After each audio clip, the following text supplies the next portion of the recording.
I think we might be. I think we might be. Oh my gosh. Hello, we got one person here already. Hello, hello. Where are you watching from? I'm on a different setup today. I've decided to go and put myself in the other corner of the room where there's better light.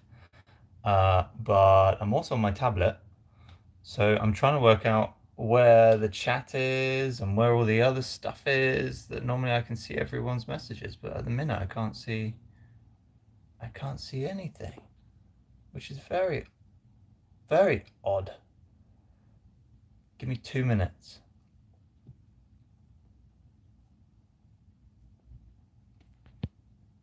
Nope. Oh man.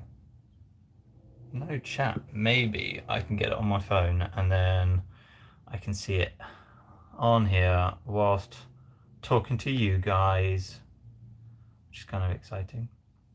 Let me see. We'll give this a go.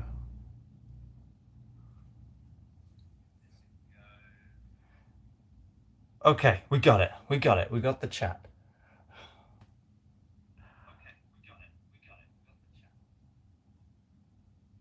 Epic. Okay. If you're watching, do I know you?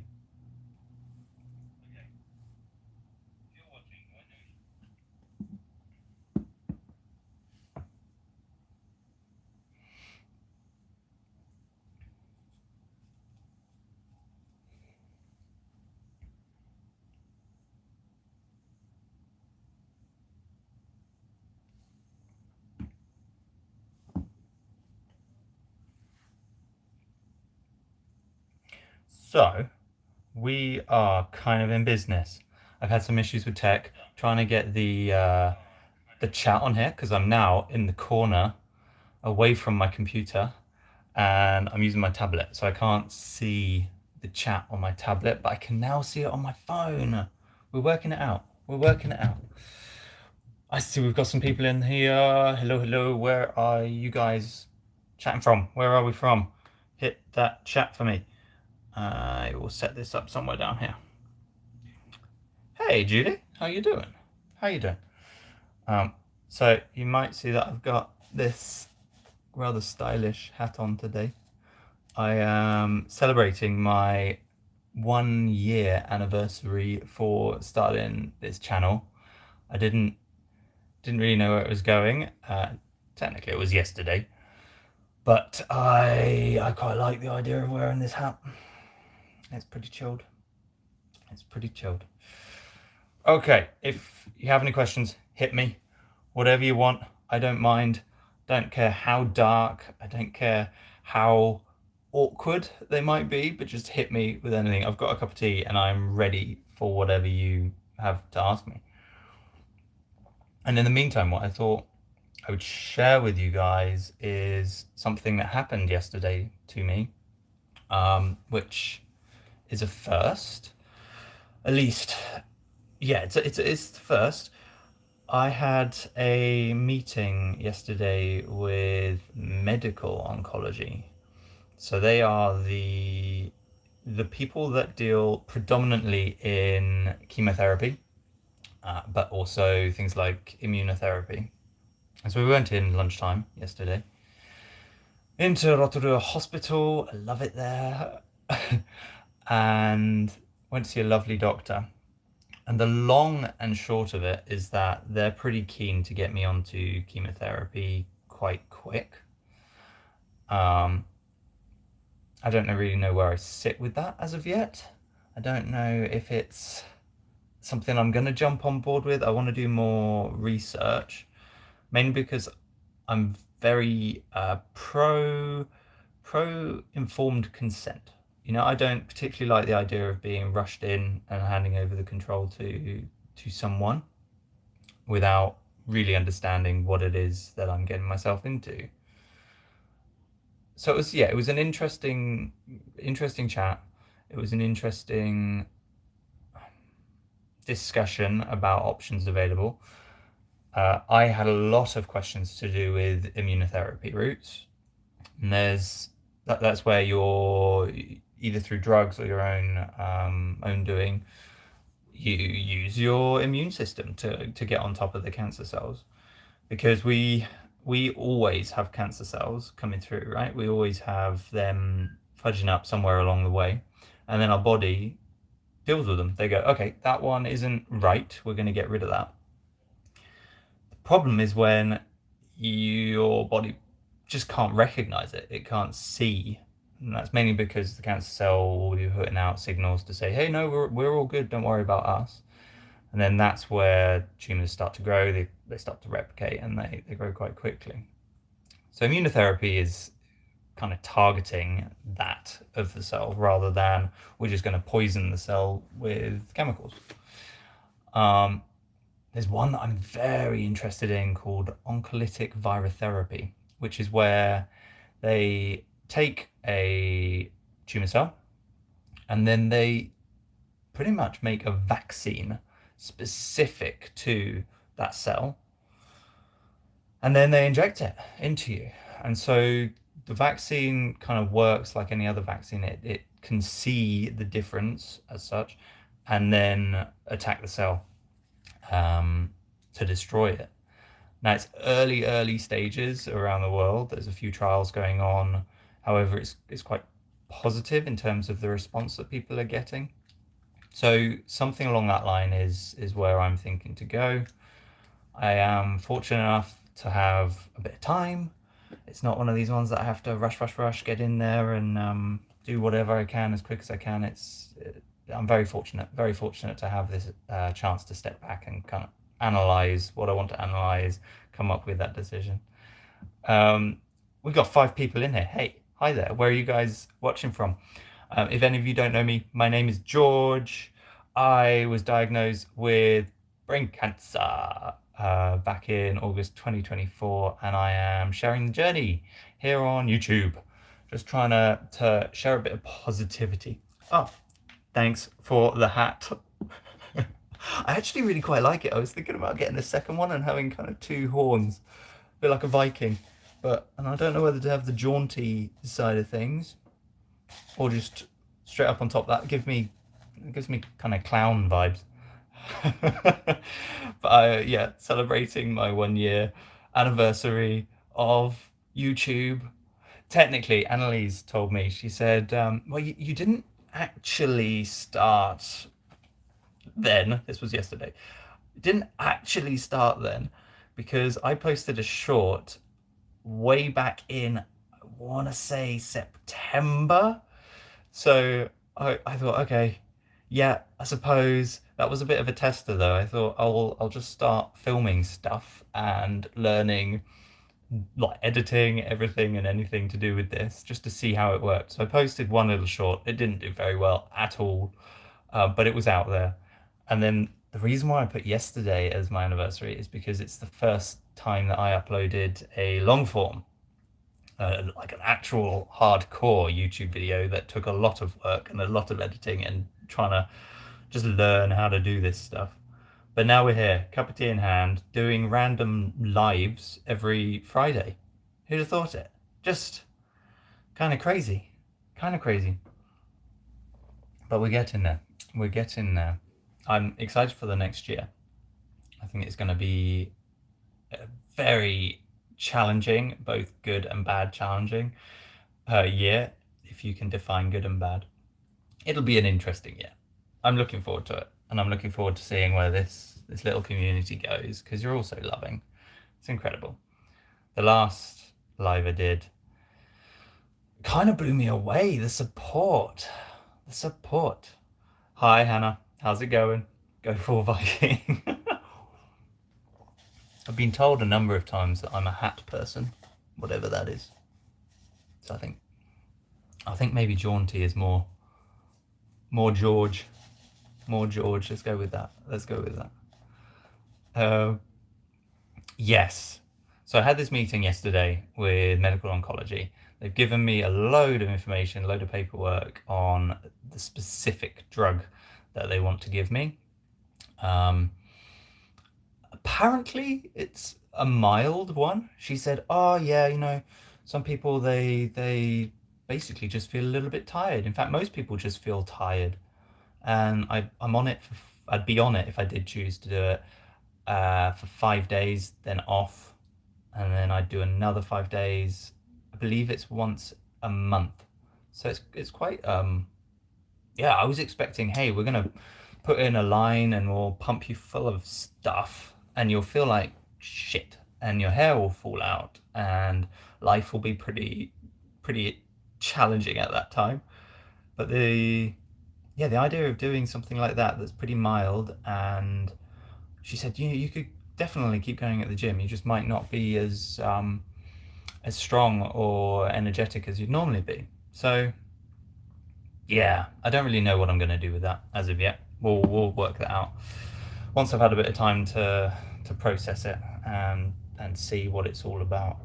Let's go to the chat. Hello, hello, hello. Has your doctor mentioned? Hi, Catherine. How are you doing? Has your doctor mentioned which immunotherapy they want to try? I I asked about immunotherapy, and I asked, are there any promising therapies out there that are currently underutilized because they aren't mainstream? And she said, being, dare I say, mainstream oncologist, was very much not really. We don't have the human, like decent human research being done, or if it is being done, it's not completed. Or the ones that have been completed show that it does have promise, but because it's not mainstream, she can't recommend it. And that I always find nuts is that they know that there's things out there that are maybe alternative, there's integrative. We know there's stuff out there that could, or it shows that it could benefit, but because it hasn't been approved by the big bods up top, then they're not allowed to say anything about it, which I always find kind of interesting. One that has jumped into the forefront relatively recently is called fenbendazole, mebendazole. Um, Fenbendazole is a veterinary drug. It's an anti-parasitic, and then mebendazole is the human equivalent. It's it's a fascinating drug. Fascinating drug. It it's been shown in trials, and this is very, very early stages and controversial. It's been shown that when you take fenbendazole, mebendazole, there's another couple that are all part of the same family. It, uh, you know how the cells they divide, right? They kind of come together and then they split apart. Is it mitosis? I think it's mitosis. So they split apart, right? And in each cell, there's things called microtubules, which are kind of like little bungees. They yeah, they're kind of like little bungees, and they pull the internal parts of the cell apart, which then causes the cell to divide into two. For bendazole, mebendazole, the other ones in that family, have been shown that they make the microtubules within damaged cells, like cancer cells, they make them kind of floppy. They remove the bounce from the bungee, so it prevents the cell from being able to pull apart and then divide out into the two. That's massive. Like that, if you can find something that stops in its tracks the division of the cancer cells, that's basically, dare I say, a cure.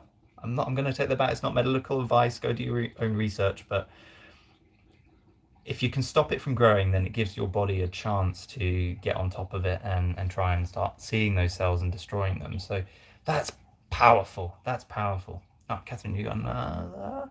Hiya. I'm taking Infancy. What is that? Infancy. Every day. My God, this is annoying. The chat keeps on disappearing on my tablet. Every 28 days. If you recommended that, I can tell you what it's like for me, at least. It's not that one. I'm assuming that is a chemotherapy drug. It is temorazole. I could get the paperwork. I can't remember what it's called. She gave me a load of paperwork. I don't know what it is, but I can find out if you are interested. I don't know what to do about chemo. I don't like so there's kind of the three mainstream. One is you cut, so you get surgery, they try and pull it out. That's what I had done in October. Highly recommend. It's really good fun. The second is to irradiate, so to burn really is what you're doing, and then the third is chemo, which is ultimately it's poisoning the cells, and they all feel quite aggressive in nature. And I get that for some people that is what's needed. Like we have to be aggressive to get back on top of something like a cancer. But for me, with my circumstances and my outlook on these things, I don't want to jump into those readily. I don't want to just get in there, do whatever, follow the lead of the mainstream. There are points like me, I needed to get my head operated on. I had to. Like, that's no choice. But because I have a chance to try different things, that's what I'm giving a go. I'm giving a go and see where it goes. See where it goes. Hey guys, new people in here. Hello, hello. My name is George. I am currently celebrating my 1 year YouTube anniversary.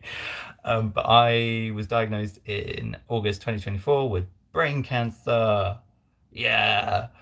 And I am sharing that on this little channel of mine, sharing the journey, sharing the story, sharing the insights, the ways to stay positive in difficult times, some of the mindset tools that I use, some of the physiology tools that I use to kind of recognize that we are more powerful than we think we are. We can rewire the way that we look at these things within our brain and then make choices depending on that. So welcome to whatever this is. If you have any questions, whatever, I hit me, like really hit me. I don't mind. I'm waiting for one question to come through at some point in one of these lives and for it to floor me.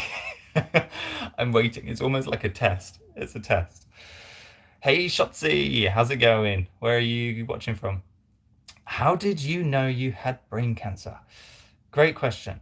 So I had some symptoms which arose over about half a year, and then I had one big symptom which kind of tipped me over the line of going to get checked and into any.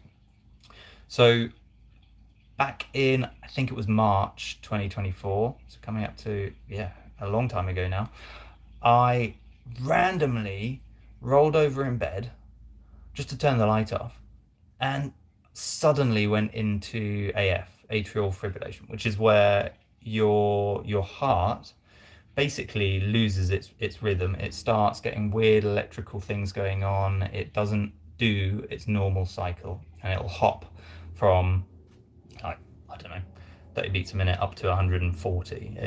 My heart rate was going all over the show. So I went to A&E. They plugged me in. They kept me in for hours and hours and hours, just double checking what's going on, because sometimes these sort of things they just settle out on their own. And they couldn't find a reason for it. Like, they checked my vitamin levels, they checked my magnesium. They'd asked, "Oh, have you been drinking loads of coffee? Have you been working really hard? Like, what's going on for you?" And none of it just made sense. None of it made sense. So I stayed in for a long time, and then early in the morning when the consultant came on, they were like, "Well, he's still in a weird rhythm that's shocking." So they put me to sleep and did a shock. Yeah, it's called cardioversion. They plugged me on, put me to sleep, zapped me, and when I woke up from that, I was back in rhythm and felt so much better. And I think, like, there's no way of proving this, but I think that was the first symptom that I had that something wasn't right, that there was something going a bit dodgy, just didn't make sense. The next little symptom that I had was, I stood in the kitchen maybe 2 or 3 weeks later, and suddenly felt very off balance, weird, floaty, kind of like I was going to pass out.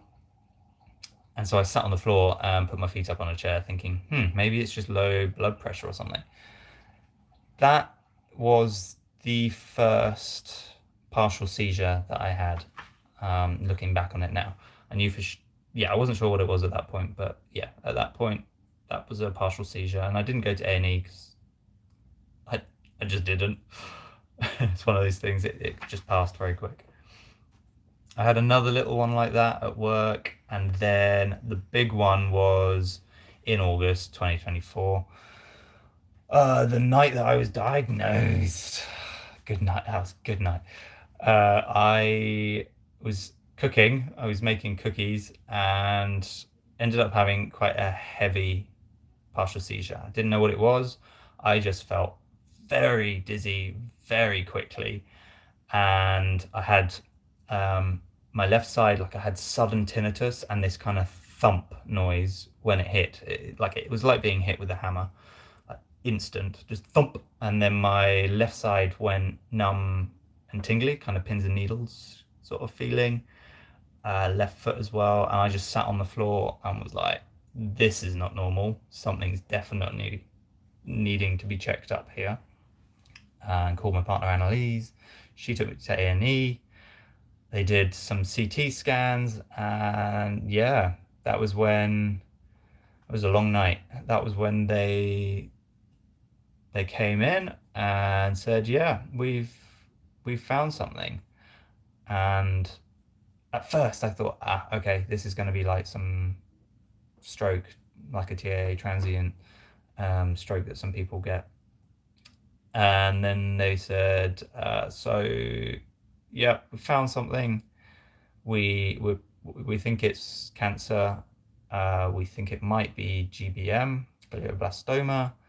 We're not sure. We'd need to do a biopsy. Yeah. Um, and that was the night that life completely changed for me. Completely and utterly changed the course, my trajectory. Oh, we've got more questions. Hello. How did you know I have brain cancer? Yeah. I'm running a couple of errands right now, but wanted to say hi. Hey, Cameron. How you doing, bro? How you doing? Good to have you back on. I hope you're getting like snacks and things. uh, do you think something about your lifestyle affected this? Man, Shazzy, you're giving great questions. Great questions. Keep them coming. Um, so I have been interested in nutrition and health for many years. I think so I was quite tubby at school, and I just had a bit of padding, as you do when you're growing up, and I was quite severely bullied because of it. I mean, really severely bullied. I hated going to school. It was just awful. And because of that, I think it led to it was a bit of a catalyst to me being like, okay, I need to lose weight. I want to get healthy. I want to make sure that I'm doing all the right stuff. So I started researching, and I went right down that rabbit hole. So I have tried to live as healthily as possible with the knowledge that I have pretty much since school. So I started on paleo diet, completely cutting out all processed foods, doing a lot of cooking for that, exploring that in the depth. I've always tried to steer clear from real nasty chemicals in soaps. Um, yeah, like, and stayed fit, working out, worked on my mind, doing meditation, stress mitigation, those sort of things. So there wasn't anything that I'd say I am, and I was very disciplined with, especially my nutrition, what I was putting into my body.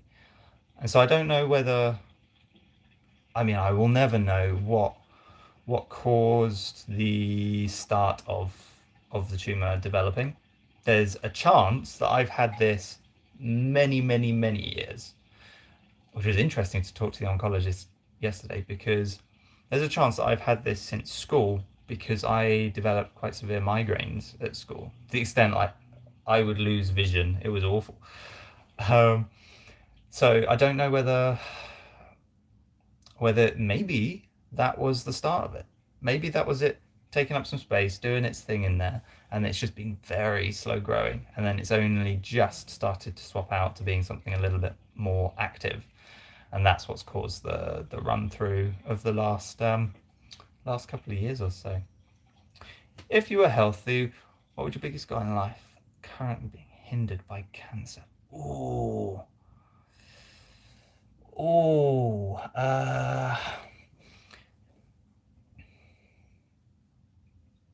do you know? And I mean this wholly, truly from my heart. I think this diagnosis has been one of, if not the best things to happen to me. Because prior I was kind of a boat without a sail. I didn't really know where I was going, what I was going to do. I was bumbling through life, kind of picking up things here and there. And so I didn't know what direction. And then having been diagnosed, it's given me a lot of purpose. It's given life a lot of meaning and depth that I hadn't really noticed before. One thing I know I would definitely like to be doing now, that because of my circumstances, my gift, it's two things. One, just being able to drive, that hinders a lot in life. It becomes far more of a challenge to get about and do things. The big one is, you know what? There's an airport up the road that does pretty cheap flying lessons, and I'd love to get back into that. So I did some quite a lot of lessons when I was young for my PPL. I would love to get back into doing that around here. I mean, New Zealand is so beautiful. It would just be lovely to bumble around above it, and yeah, that's something that I would say is partially hindering. The reality is that I've always been interested in business, running my own businesses. So I have found since diagnosis and starting this little channel that, I mean, this YouTube thing for me is now, well, hopefully will be what I do.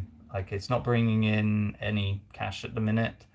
It will be a long time till it does, but the idea is that I can do this full time. I can really go into the depth of the science, the various different protocols, things that people can use to benefit their circumstances, their life, whether that's health, mindset, just general existence, whatever it is. And just that's the whole point, is to share this entire journey so that one of you guys out there, might actually gain something from it that you can implement into your life to create a more peaceful life moving forwards. Man, you're so optimistic, and I'm very happy for it. Bro, I've got the choice. I have a choice. We all have the choice. We are not our thoughts.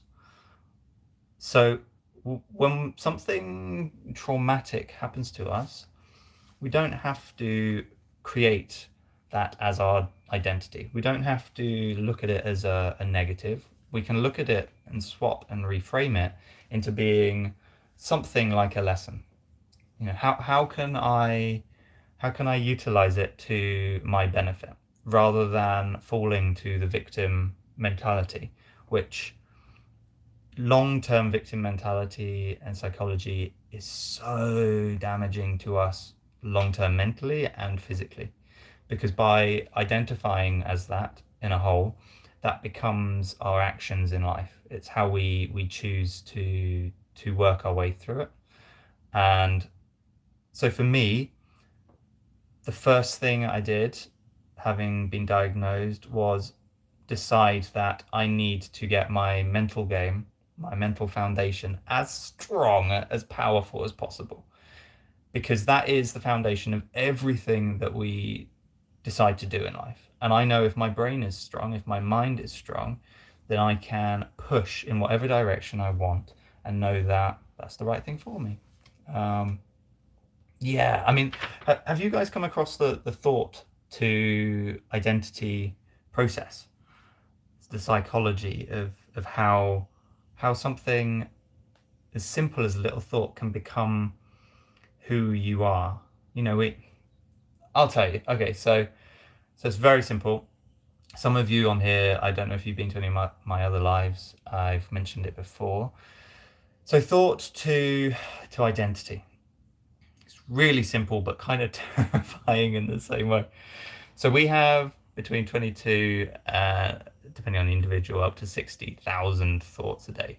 Like one pretty much every 3 seconds, if not quicker, which is crazy, right? When you really think about that, that's a thought. So you have a thought, and let's go with, okay, I have a thought that I am, let's go for like I had growing up at school, I thought I'm fat.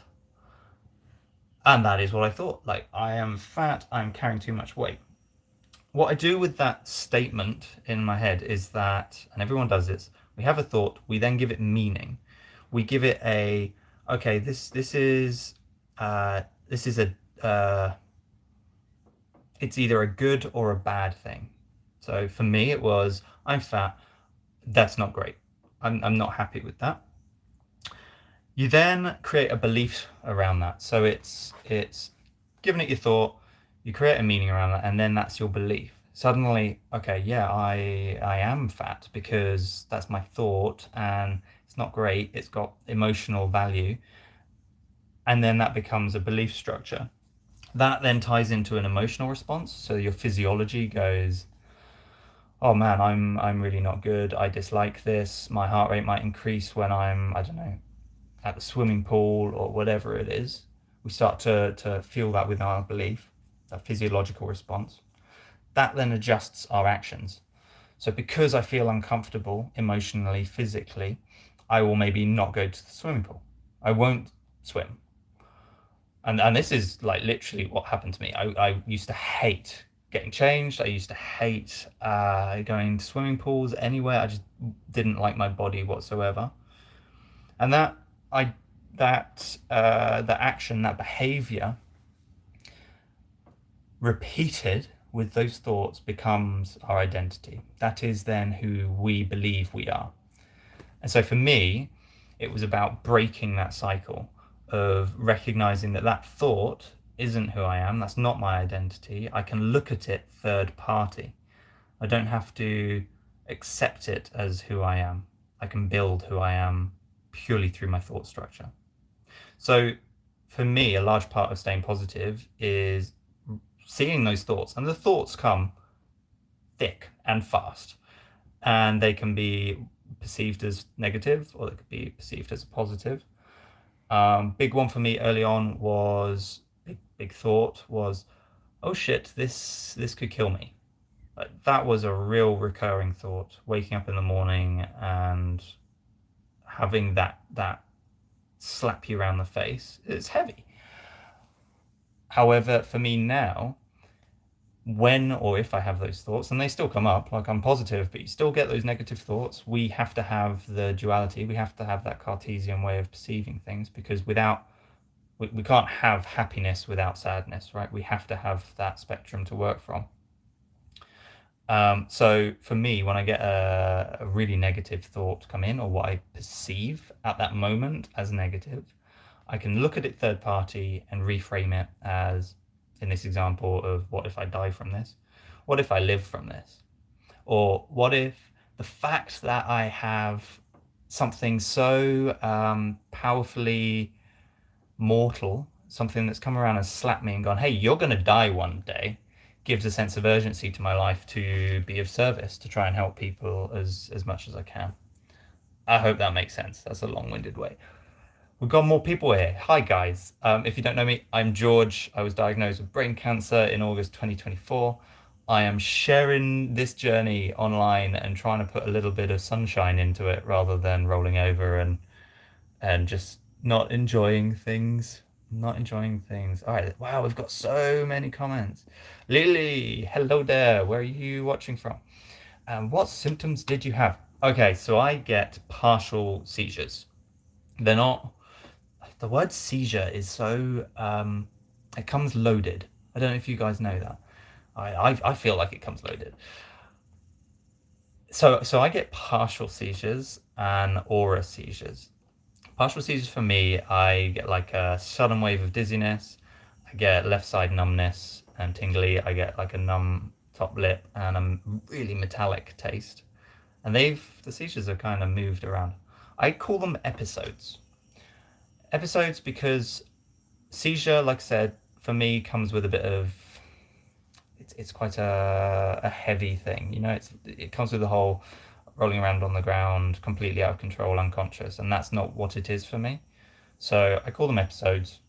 It keeps it a bit more lighthearted. It's the thought. That's what I was saying before. Wow, so many messages. Amazing. Hi, guys. Shotzi, hello. Thank you so much for being open, sir. God bless you. And I'm hoping you'll heal. Oh, thank you. That means a lot. That means a lot. We're getting there slowly. I mean, like I said in the video I posted yesterday celebrating the 1 year, I was expecting maybe 500 subs, if not less, at a year on YouTube. And then to be sat here so close to 3,000, just nuts. Just bonkers. Yes, I don't know. It's crazy. It's crazy. Catherine, happy anniversary. Thank you. Can I please ask, how are you now feeling after your surgery? Sending off from Sweden. Hello, man, from Sweden. Quite, it's late for you, isn't it? Okay, so how am I feeling post-surgery? I'm actually feeling pretty good. I specifically, the first 2 weeks post-surgery were rough. Crazy amount of surface pain just from I don't know if you guys can see that because I can't look at the screen, but I had a incision put in here and I went digging and diving. So the first 2 weeks were challenging for sure, and then it's gradually improved with time. So I'm getting more energy back, like my memory as well. Like short-term memory for me post-surgery was quite weird. It wasn't as in line as it is now. And then I would say, to be truthful, the last 2-3 weeks for me have actually been a little bit more challenging. I've started to have a few more episodes, a few more partial seizures. It used to be maybe I would have what in general I will go in cycles. So I'll have 2 weeks of maybe one, maybe two, maybe three over the 2 weeks. Little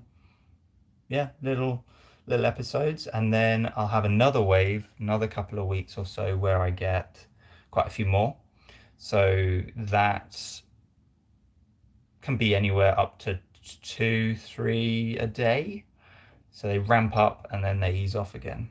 At the minute, I am on one of the ramp ups.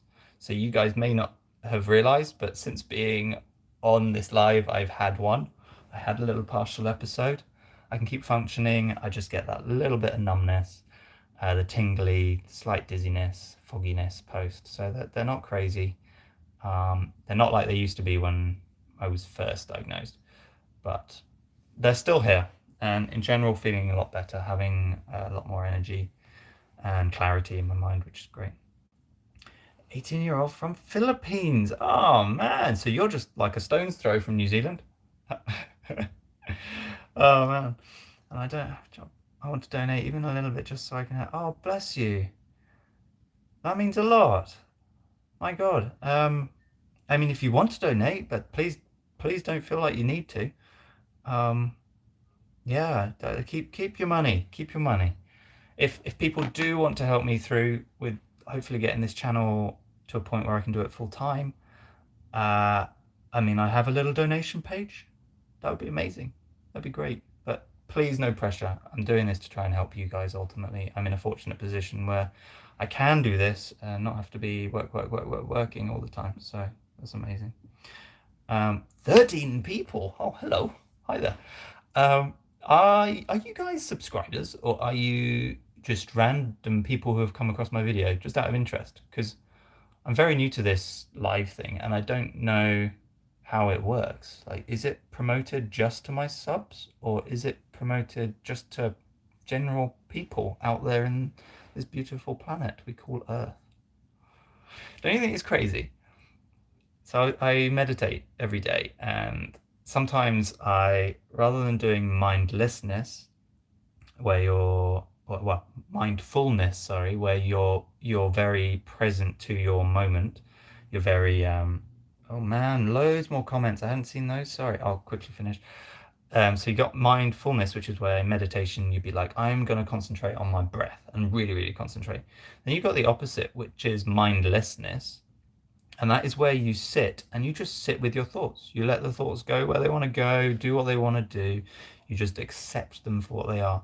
And in modern life, it's really interesting. It's all about the mindfulness, being very present. And we're so busy that we don't actually give ourselves space and time to just think.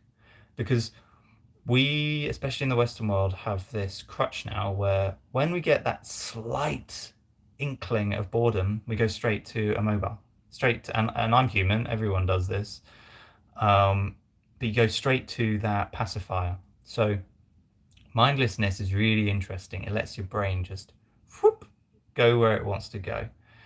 And I've had this random thought yesterday, and I kind of went back to it this morning, which is, isn't it just crazy, just nuts, that we are this like conscious meat suit walking around experiencing everything that life can offer to us, the highs, the lows, the pain, the joy, everything, walking around in our little meat suit experiencing this life on a huge ball that is floating in nothing, and the nothing is getting bigger.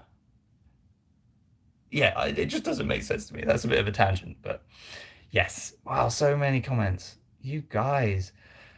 I'm a surgical nurse, and even with all my experience and knowledge, I tortillas learn something. I'm assuming that's a typo. Learn something from others. Very personal experiences. You're teaching us as each person's experience a variable. Yes, Catherine. Yeah, it's amazing to just share what I'm experiencing, because I know from my experience, having looked for others who are going through a similar experience, just seeing them, listening to them, learning from them is, I would say, one of the most powerful things.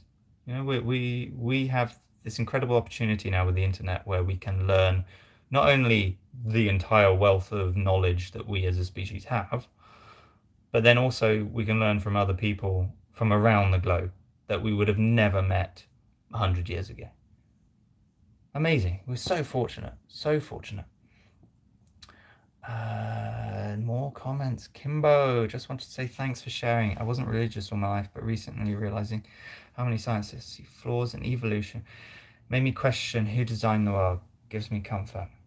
It's so true. And you know, I'm not religious in terms of mainstream theology, but I have had certain experiences in the last year, half a year, that have made me far more spiritual in my beliefs.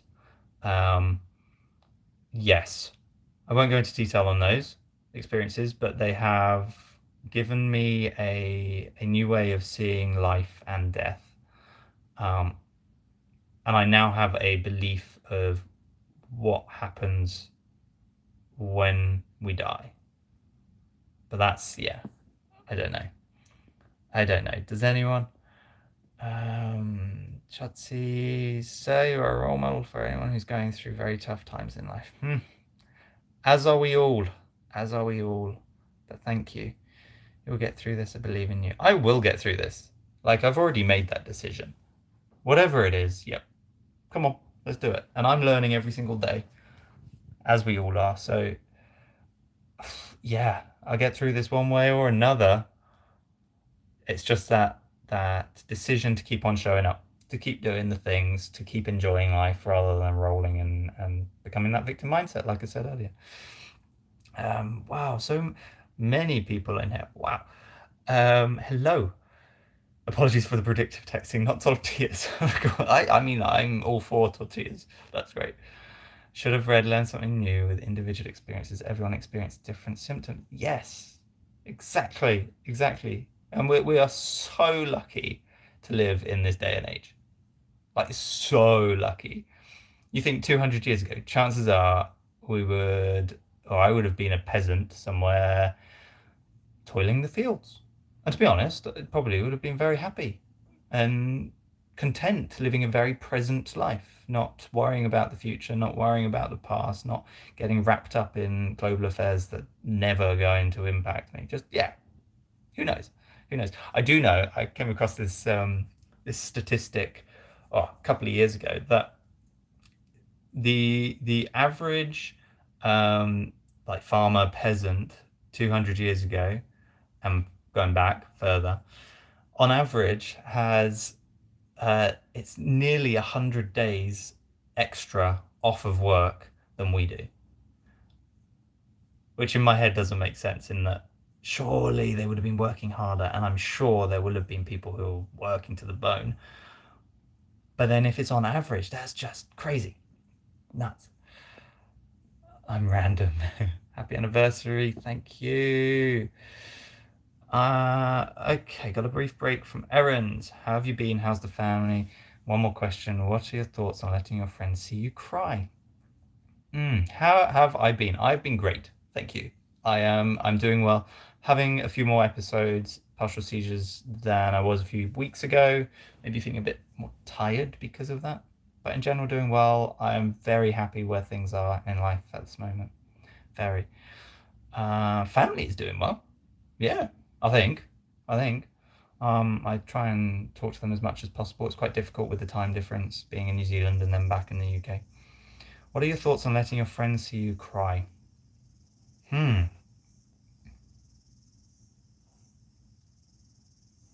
Do you know, I think it's hard because we are evolutionarily inclined to be and do certain things. Um, so in terms of anthropology, it is, man, this is getting kind of itchy under here. In terms of anthropology, ultimately crying in a male context is seen as weakness, emotional weakness. That just stems all the way back through millennia to how we developed. Whereas for females, it was useful in that men were out and about. In general, men were out and about trying to kill the deer, trying to do the stuff to keep ultimately the tribe alive. So that's why men are quite monofocal. Like when we are on a task, we are on a task. We are trying to kill the deer. It doesn't matter how we kill the deer, we're just trying to do it. Females, on the other hand, generally try to stay together, either in camp or out foraging. And so their emotional evolution was far more based around working as a team, where having having an openness to showing emotion was beneficial in that they could then work as a team to move forwards from. Um, so we all have that kind of conditioning, that biological makeup or tendency. And because I see that it's not a necessity to be that way, to think that way. To cut it short, I am more than happy for people to see me cry. We're all human. We all cry. We have done since birth. Basically, the first thing we did. Um, so I don't have an issue with people seeing me cry. I've cried on one of my videos, and emotion is energy in motion, right? Emotion, energy, emotion, and so we can either hold on to that energy like a rock and put it in a backpack, and we can let it just sit there, and gradually with time we keep filling that backpack up with rocks, and we hold it and we hold it and we hold it until eventually we have to let all of them out, and that's a big blowout. So for me, I'm very happy to show my emotion. I think I always have done. think it helped growing up with three elder sisters. Like I have a because of that gift, I have maybe an insight into uh, showing emotion, being open about these sort of things. If that answers the question. Happy anniversary. Ooh, Kimbo. What a question. Any views on fasting, fenbendazole, and ivermectin as treatments? A lot of people saying to help them. Not sure. Okay. Let's break that down. So, hey everyone, how's it going from Tenerife? I will come back to you in a second. Just trying to think about how to answer this question. Views on fasting. Okay. So I intermittent fast. At the moment, I'm doing OMAD, 1 meal a day. So I haven't eaten today. I won't eat until about 6 p.m. tonight. I am very pro fasting, intermittent fasting. I do pretty much every week. Most of the week will be 1 meal a day. Sometimes I will have breakfast, sometimes not, kind of gauge how I'm feeling that day. But in general, I'm doing 1 meal a day. And then every 2 weeks, I'll do a 3-day fast, 72 hours. For people that don't know about fasting and how it interacts with cancer, it's kind of twofold actually. One is that by basically cutting out all food for an extended period of time, anytime over 12 hours, generally 16 hours is the sweet spot, and then you have an 8-hour eating window. By reducing your food intake, your body gets to a point where it's like, shit, we have nothing coming in. We still have all these cells to fix, all of these functions that we need to fulfill. We need to find some stuff from somewhere. So then it enters a state called autophagy, which is where pretty much it becomes hypersensitive to finding broken, damaged cells. And it will come along, it will recycle them, destroys them, recycles the components as such, and throws it around the body where it's needed most. So that makes it a very powerful tool in terms of trying to fight or to fight cancer, because it becomes hyper aware. It's really looking for those damaged cells, so it's more likely to see the cancerous cells and deal with them. So it's very powerful on that. There's a lot of fascinating, incredible research coming out around the use of fasting for cancer. I've had a couple of people get in touch with me and say that they had a family member that, I want to say it was like a 30-day fast. They just drank water and electrolytes for 30 days, and they had a tumor, can't remember where, but that disappeared. And that's anecdotal. I don't know if they were doing chemo, I don't know what's going on, but food for thought. Very interesting. So also with fasting, it will push you, depending how long you're doing it for, into ketosis, which is where you run through all of your blood sugars and stores, glycogen stores, and you convert into running on fat. And your body produces ketones in the liver. They get sent around your body as a fuel source.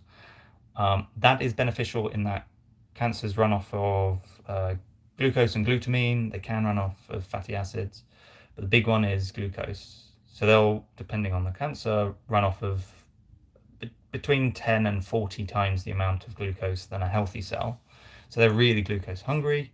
So if you can reduce your blood glucose levels, then that reduces the fuel for the cancer to grow, helps stunt the growth. There's some really cool stuff out there. Check out Professor Thomas Seyfried if you're interested. There's also a neurologist in Waikato Hospital in Hamilton in New Zealand called Matthew Phillips. He's currently running trials on fasting for glioblastoma, brain cancer. So some really interesting stuff out there. In terms of fenbendazole and ivermectin, I mentioned this earlier. Hi guys, we've got new people here. Hello. Welcome. Where are you watching from? If you don't know me, I'm George. I was diagnosed with brain cancer in 2024, and I am now sharing the journey on YouTube because why not?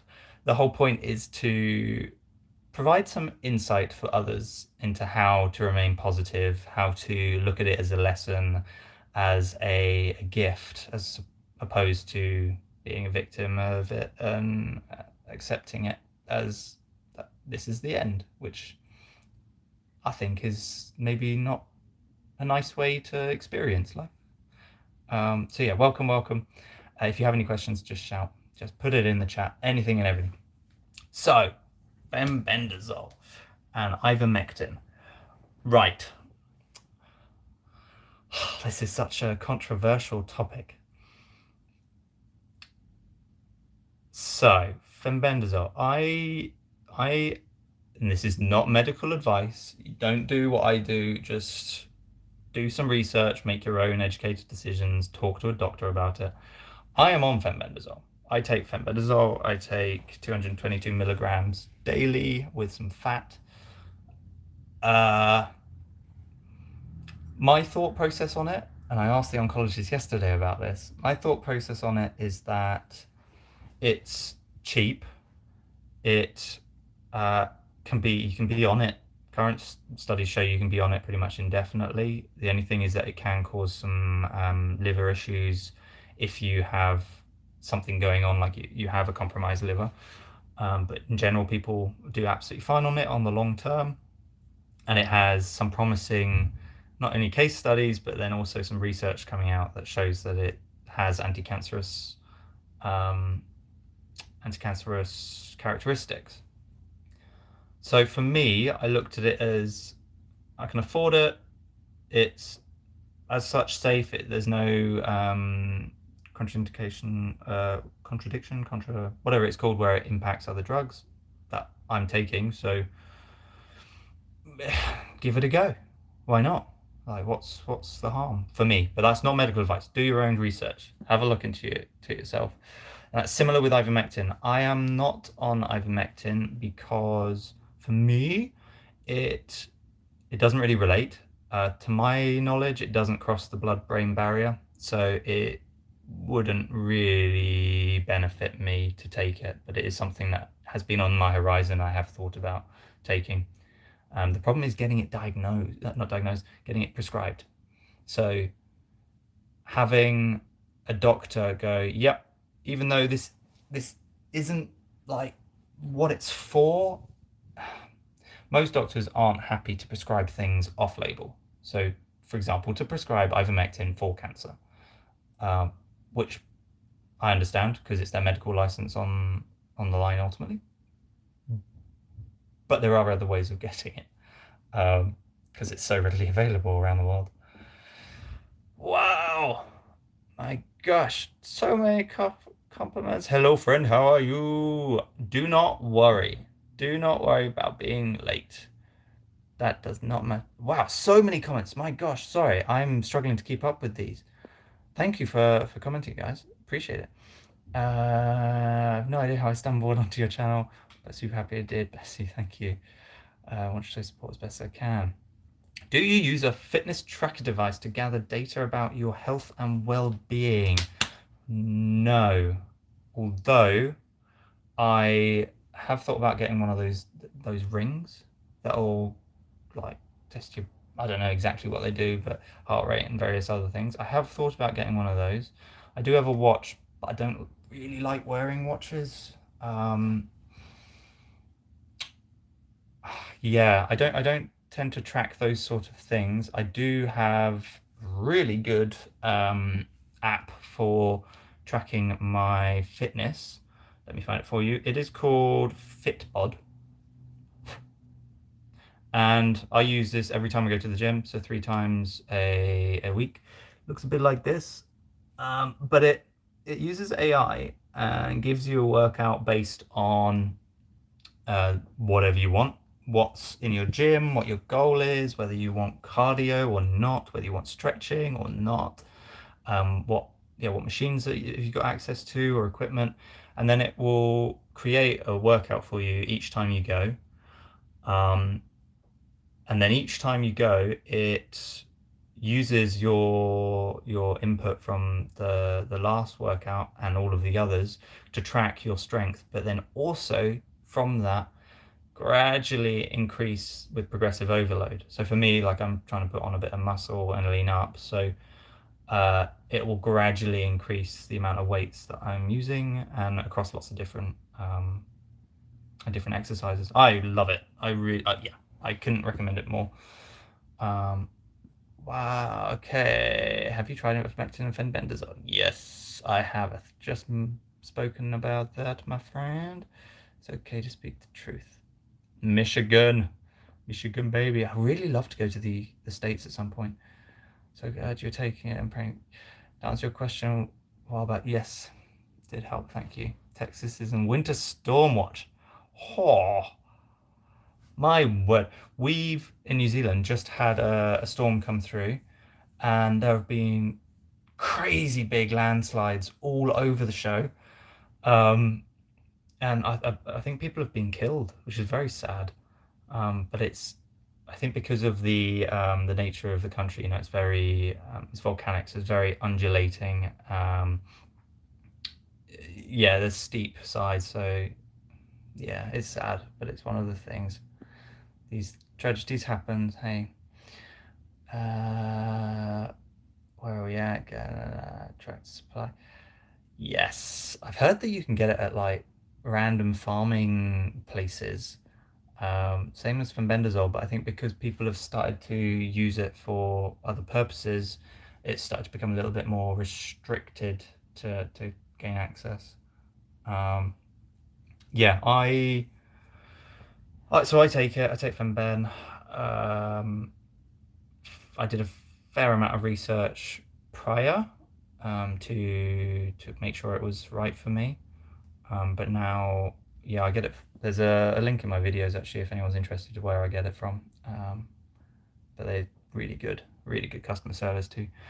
Uh, Thanks so much for responses. Off to bed. Sleep well.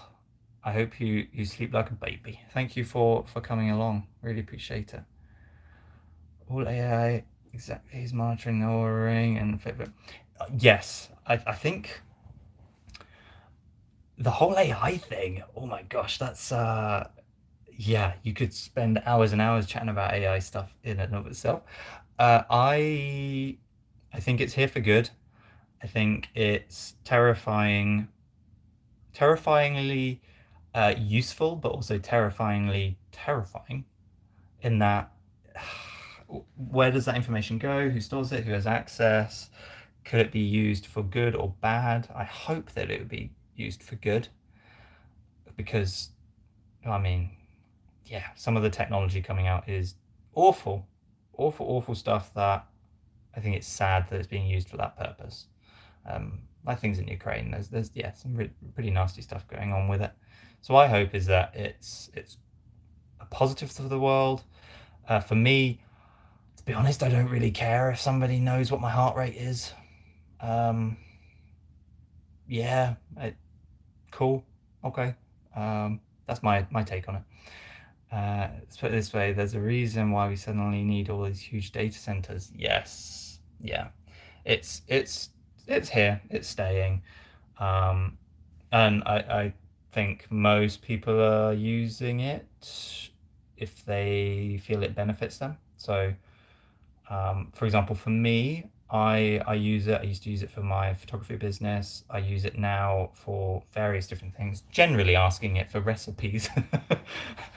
um, and information about various things. But yeah, useful tool. I just hope it doesn't go nasty. I hope it doesn't get nasty. Did you get genetic testing done on your tumor? Yes, yes, I did. So I had the operation done in October. That was partially as a biopsy to gain tissue, but also to puncture a cyst that was developing in the tumor, which pushed from my brain over to the other side. So I was walking lopsided. That's a lie, I wasn't. Um, yeah, so they have sent me the genetic makeup of it. It is an astrocytoma, which isn't the worst, but it's not the best. It's kind of yep in between. It is grade 3 astrocytoma, and it's got all the mutations and various different things. I cannot remember them off the top of my head, but I am hoping either today or next week to do a long form specifically on the tumor, what it is, what it all means. Because one thing for me is when I first started looking into it, I was saying, oh, these tumors is blah blah blah blah blah, and there's this mutation and that mutation, and there's this thing and an ATK and blah blah blah, and none of it makes any sense to the layperson. Um, and to be honest, they kind of sound quite terrifying, you know? Mutation, yeah, like a mutation. It feels, yeah, like what is this thing in there? But I'm gonna do a video explaining that. I When I was going in for surgery, I asked my surgeon, "Hey, is there any chance could you take a picture of my brain and anything you pull out?" And they did. They took a picture of my brain and what they took out. So I don't know. I was just fascinated that I could have a picture of my brain. How many people have a picture of their brain? So I jumped on that bandwagon, and now I have it. I have a picture.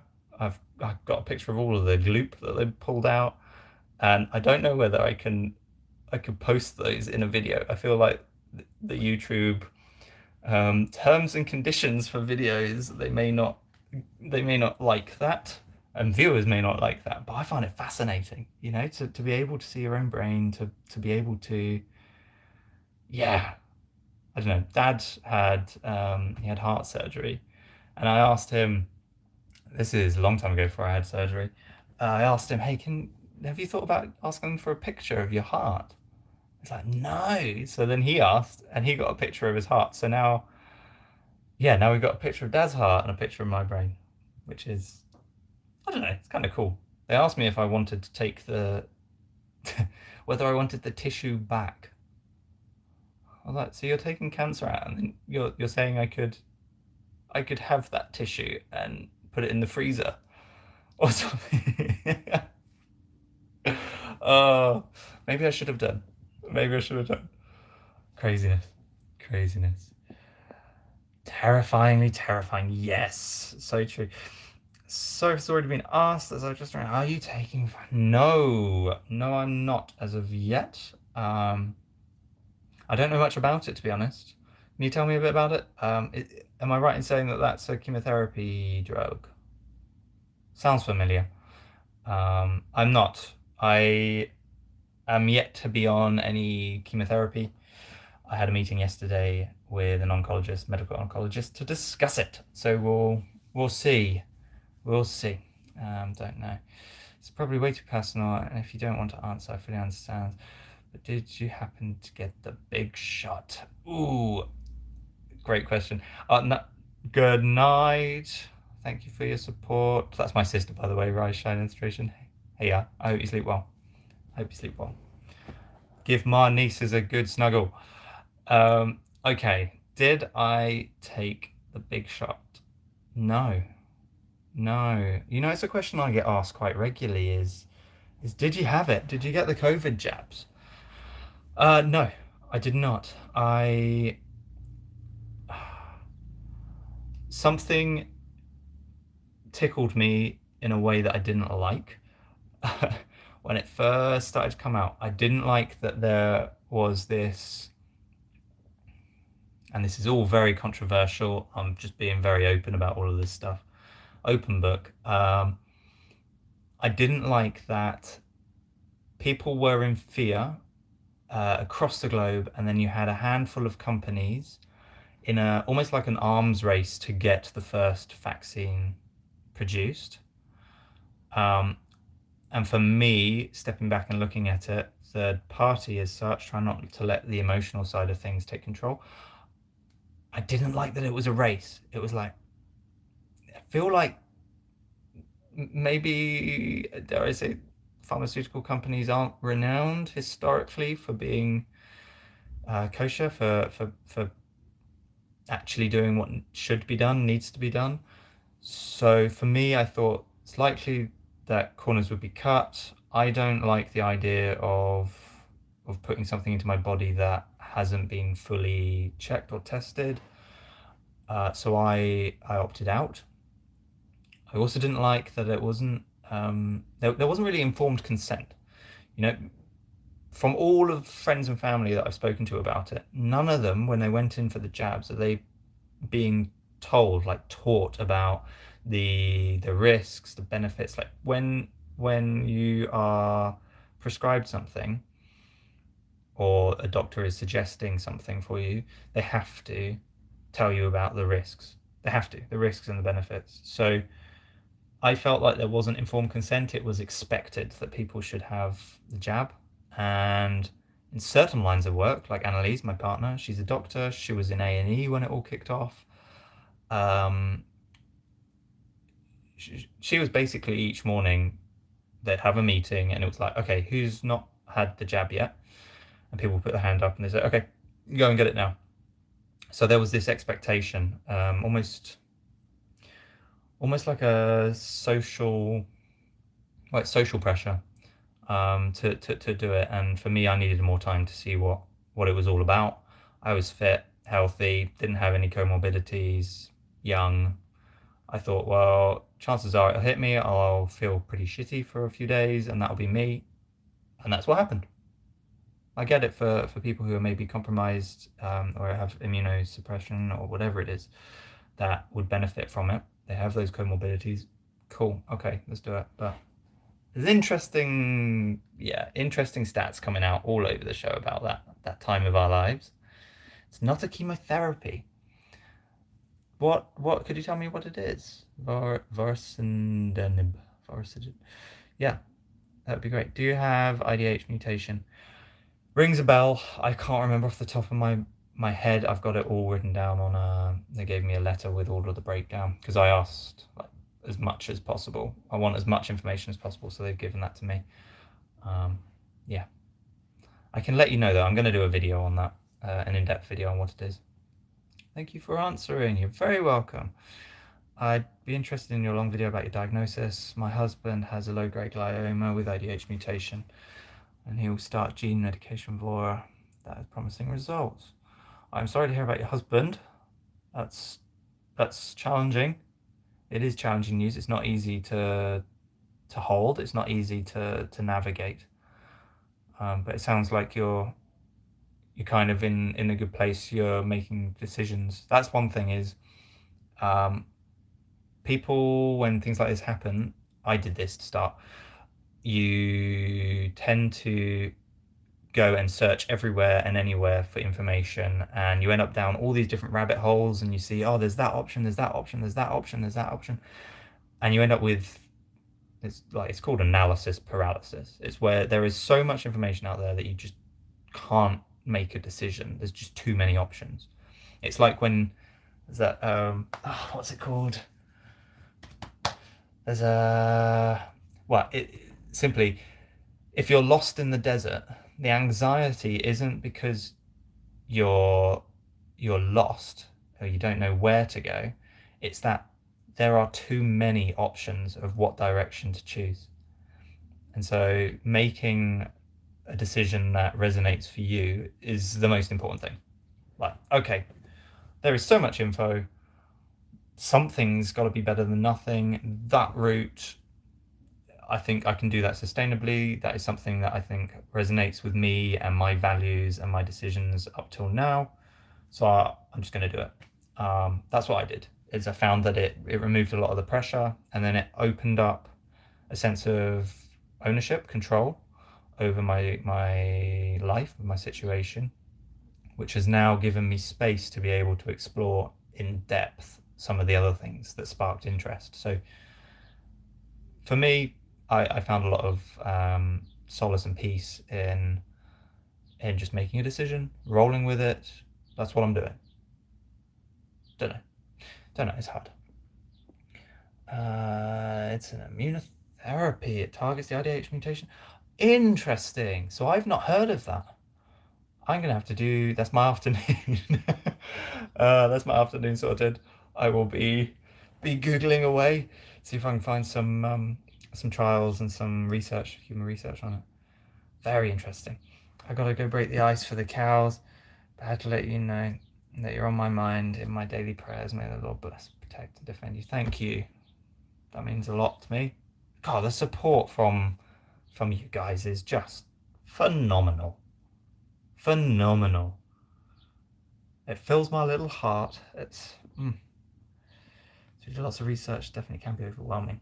It's scary because also you end up down a rabbit hole, and suddenly in the rabbit hole there are more rabbit holes, and yeah, and you've got conflicting opinions and research. Somebody will say X, and the other person will go, actually it's Y, and that is tiring because then you're trying to find out everything for everything. Yeah, it's hard. It's very hard. Look at the Indigo trial. Okay, that's the phase 3 trial. That is okay. I will have a look. Thank you, Simon. Yeah, that sounds very interesting. I think it is IDH mutation. I'm pretty sure from my memory. I might be wrong, but it's something like that. Good analogy. Geez, finally home. Cameron, you're finally home. Man, that's some serious errands you've been running. Hopefully you're not overwhelmed too much with the questions. You just seem like a really cool and nice person.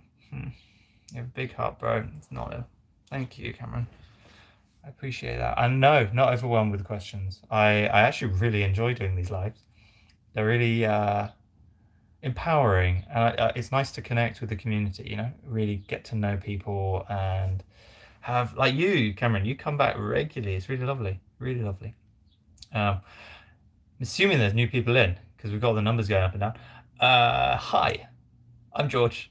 I was diagnosed with brain cancer in August 2024, and I'm sharing the journey here on YouTube and trying to bring some light to what is a reasonably tough situation to deal with, but share the positives, share what I've learned, share how it could benefit others. Yeah, that's me. That's what I do. This is what I'm doing at the minute. But if you have absolutely any questions, I mean anything, really anything to do with what's going on, or even not, yeah, just shout, put them in the chat. I really appreciate it. Now, one thing I thought I could discuss, because last week I kind of explained what happened in the run-up to surgery. I was thinking of kind of sharing with you guys what happened post-surgery, like right after the first, I don't know, week or two post-op. I don't know if that's of interest. Let me know in the comments below. That would be cool.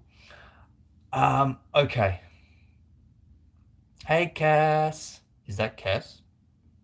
Cass? Like Cass I know, or a different Cass?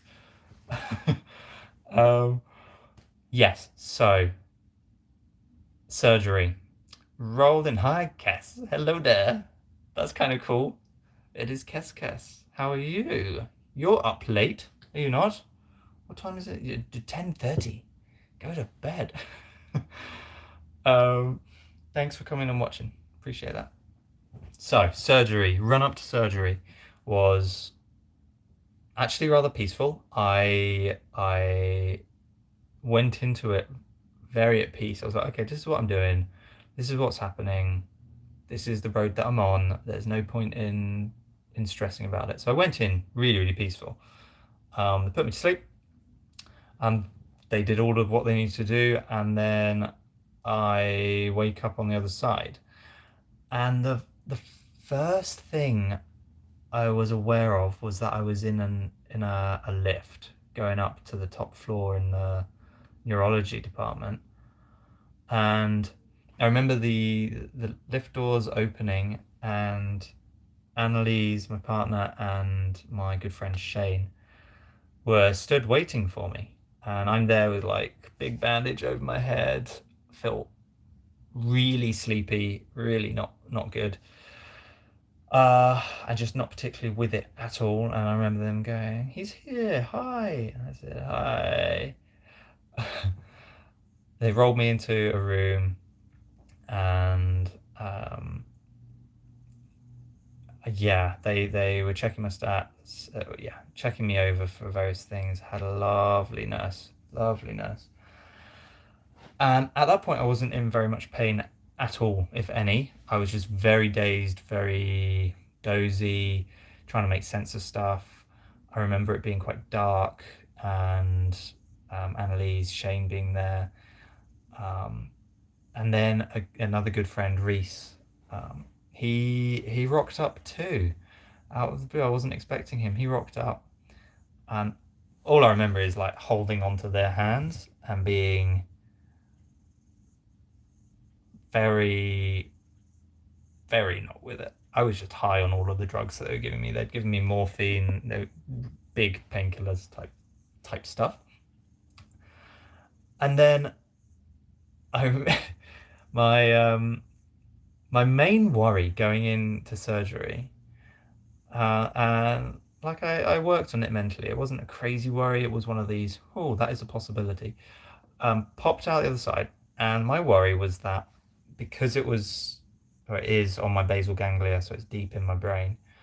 That is basal ganglia is like, so you got your two halves of your brain that come together, and then you got these is your spinal cord, right? So all of it comes down your spinal cord. The basal ganglia is this kind of area. So it's deep in the brain and it's right on all of your motor side of things, so how you move. And there was a risk, and there still is a risk if they were to go in again, that by going in and cutting out or disturbing any of that, I could lose control of my left side. And so coming out of surgery, one of the first things I did that I was aware of was that I was lifting my hand and like moving it and wiggling my toes. And the relief, the relief of, oh my God, I can still do what I could do. That means I can, I mean, to lose control of your left side is just life changing. That is a big shift for me as well, because I really love being active. So it would put a new challenge into my life, but I didn't have it. So I was very happy by that. So I stayed there, kind of started to recover, work out what was going on. I wasn't really in any pain, and then it got late. So Annalise decided to go home. Well, in fact, she was told to go home by the nurses. And that first night, I have never in my life experienced so much pain. I have never experienced that pain before. The most intense pain I've ever had. And I mean, I was in fetal position the whole night. I didn't sleep. Fetal position, my head was thumping, like absolutely thumping inside. And the wound was really sore. I couldn't move my jaw. I couldn't really open my mouth at all because the incision's basically along where that line is. Yeah, they cut through your jaw muscles, so I could maybe open them like that. And so eating was a real difficulty the next day. But the pain that night was nuts. The nursing staff, I called them in. I'm like, can you give me something for this? Because this is just awful. And they came and they're like, yep, well, you're already on the highest dose of paracetamol. We are hesitant to give you any kind of ibuprofen or anything like that, purely because the various drugs I was on upset my tummy. It can cause other issues. And so they said the only other thing we can give you is some morphine. I was like, cool, let's do that. And so they gave me some morphine, and it didn't touch it. Like it didn't touch the pain whatsoever. I was expecting it to at least take the edge off of it, but it didn't do anything. And so later on that night, I then called them in again. I said, "It's nothing's happening here. I don't know what can we do." They ended up bringing me more morphine, so I had a second load. That didn't do anything either. And then I said, surely there's something else you guys can do that will help me out right now. Because like I was writhing in bed. It was intense. They ended up calling an anaesthetist in. This is the middle of the night, bless him. So he was probably on call and got called in to come see me. And we had a bit of a chat. He looked at my notes and he said, "Well, we can't give you any more oral morphine, but we could do an injection, which might be a little bit more powerful for you." So they injected me with that, and that at that point I was about as filled with as much morphine as they can give you. They can't really give you anything else because then it starts to slow your heart rate and can cause some serious issues if that gets too low. So they gave me the injection, and that didn't touch it. That didn't touch the pain either. I was like, no, you're kidding. So that night was a long, long night. Um, they ended up giving me, what's it called? It's like a syrup. They fill a syringe and and it's sweet. It tastes like apple. And for some reason, it's not as powerful as morphine, but for some reason, that that worked.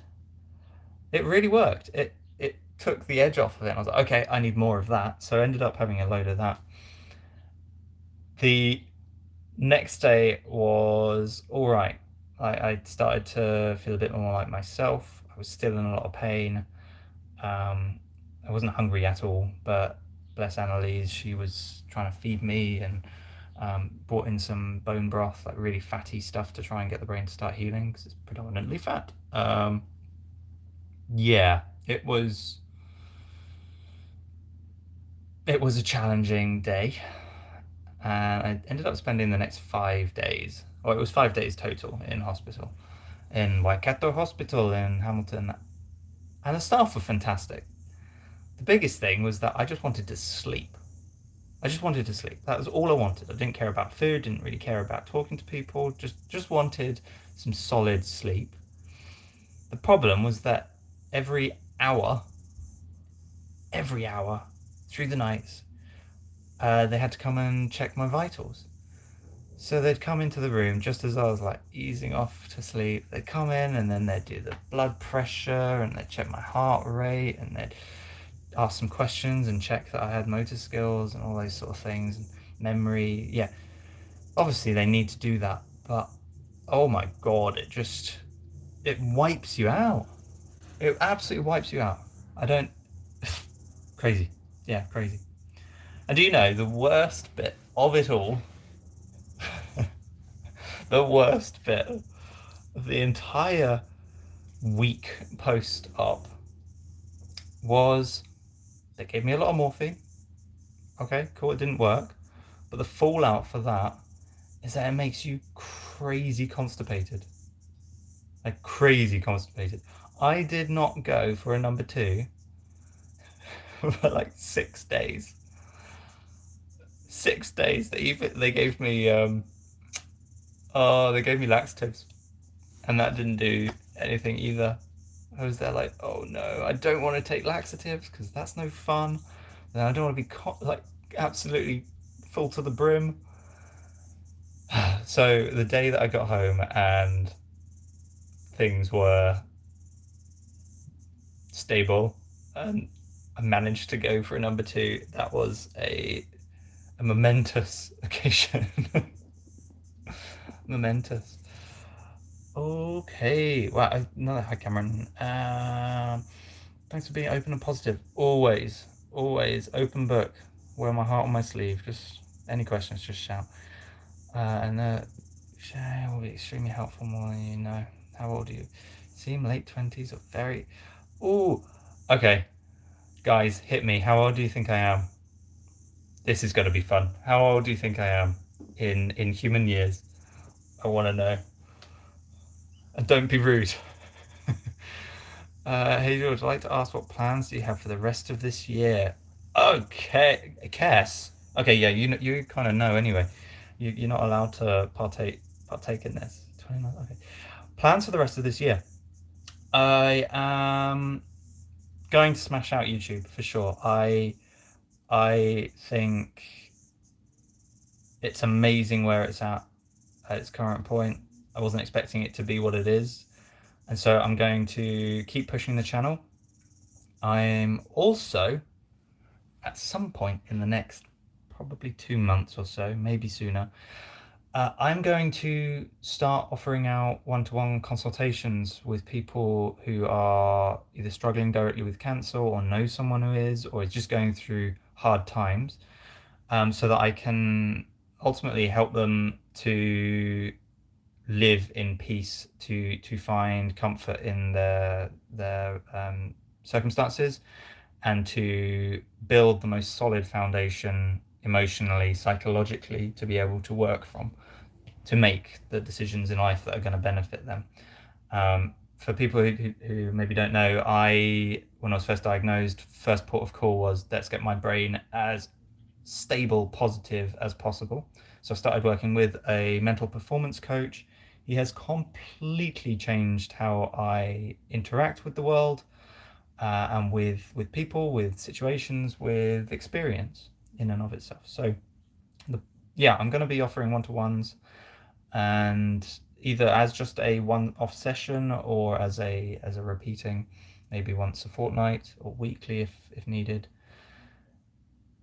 I guess I want to support people and to gift them a a way to find peace in the most challenging of times.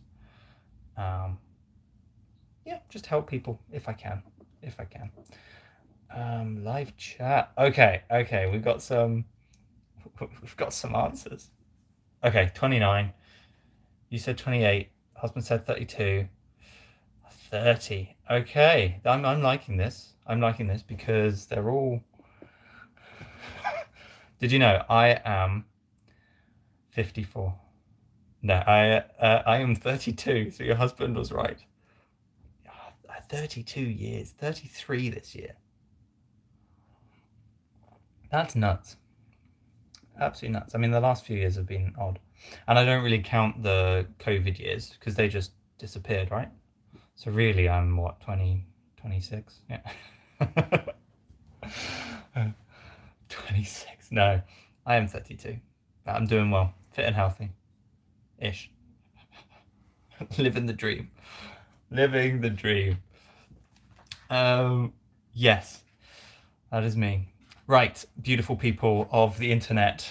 Yeah, I am gonna probably call that a day. I have other bits and bobs. I need to cut the grass today. But yeah, that will be me for today. If you do have any questions or anything, please just message. You can any of my videos, just post. I read every single comment, so I can answer your questions there. I do a live every Friday and discuss everything to do with what it's like to have cancer and how to approach it in a way that it's a lesson, a way that it benefits us, the way that it's an opportunity rather than end of the world victim. I sat on the floor and this is getting a little bit uncomfortable now. I need to work that out as well. Question for those of you that have been here before, like seen one of my lives.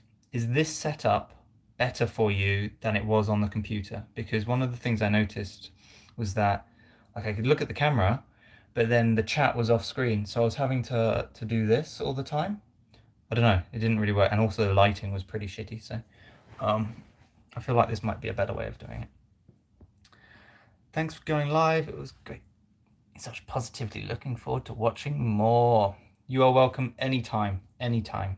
It's great to have you guys. I mean, we had like 17 people on here at one point. Bonkers. Bonkers. Just, I don't get it. If you guys are like wanting to support me, you're doing enough in and of itself. You don't need to do anything. I've obviously got my Instagram and my Facebook. Follow on there if you fancied it, but no stress. No stress. I'm just going through the motions. Yeah. 32. Well, I'm 36 over here in Texas. My gosh. I'd love to go to the States. I really should organize that. Okay, and this works. Cool. I will do this here next time. Yeah, I'm thinking next time. I don't know if there's any subjects or anything that you're specifically interested in. I can go right into the depths of everything: metabolic approach to cancer, any of the biology side of things, experience side of things, mindset tools, perception tools, just mental fitness and agility, fitness stuff. Open book. I'm happy to chat about absolutely anything. Oh, you're in Texas too. So many people in the States. Amazing. Amazing. Alrighty, guys. I will talk to you soon. And thanks, Cass. Yeah, any questions, just shout. I love you all very much. And I will see you next week. All right. Oh, shit. All right. Love you. Bye.